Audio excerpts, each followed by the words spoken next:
Hi, this is howtofilefordivorce.org, and we're going to go through a step-by-step guide on how to file for divorce yourself in the state of Alabama. So, if you look on the left side here, you can see step 1, download our Alabama divorce papers. Now, this is a package that will have all the forms required in order to divorce in the state of Alabama.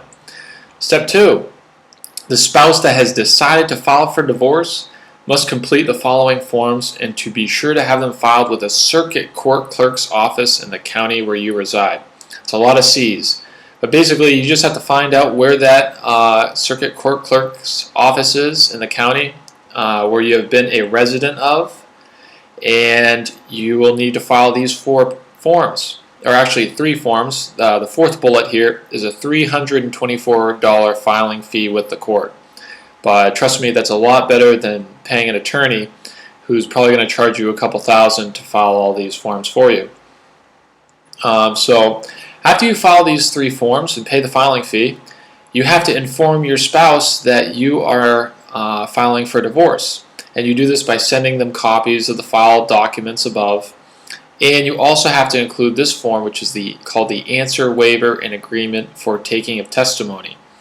And that basically just means that they acknowledge that they have actually gotten the form. You and your spouse will have to meet, or you will have to have your spouse send this form back to you so that you can deliver this to the clerk. Now, unfortunately, the spouse that has decided to file for divorce is going to be paying the filing fee and doing all the running around here. If you have minor children, you should schedule a time to meet with your spouse in order to fill out the following forms. And they all have to do with wonderful child support. So you'll have to just meet, and all these forms just basically talk about who are the children going to be with, and if the children are going to be with, say, the person half the time, then you'll have to pay, one spouse will have to pay the other one a certain amount, versus if they're with them every other weekend, but you'll see in these forms. And you're going to need to file all these with the clerk, including the answer if you have children. Step 4, now this is where divorces can be nice or they can get ugly. You're going to have to negotiate the terms of all your assets and debts that the both of you have by jointly filling out and completing the separation agreement. Now you must use this form, and then you'll be able to complete the final decree and judgment of divorce.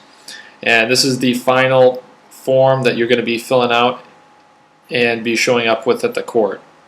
So at this time, the spouse that has filed for divorce will be required to file the completed separation agreement and final decree.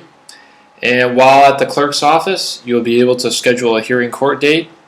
If necessary, say there's still a little bit of disagreement in the separation agreement, then you'll have to go to court to figure out the last few items of separating the assets and debts. But if you both are in agreement, you just want to get the divorce done, you know what you want separated, then you may not have a court hearing. But after your court hearing, you will be authorized. The judge will authorize the final decree and judgment of divorce, and you'll either get it in the mail or at the end of your hearing. And that's it. You are officially divorced in the state of Alabama.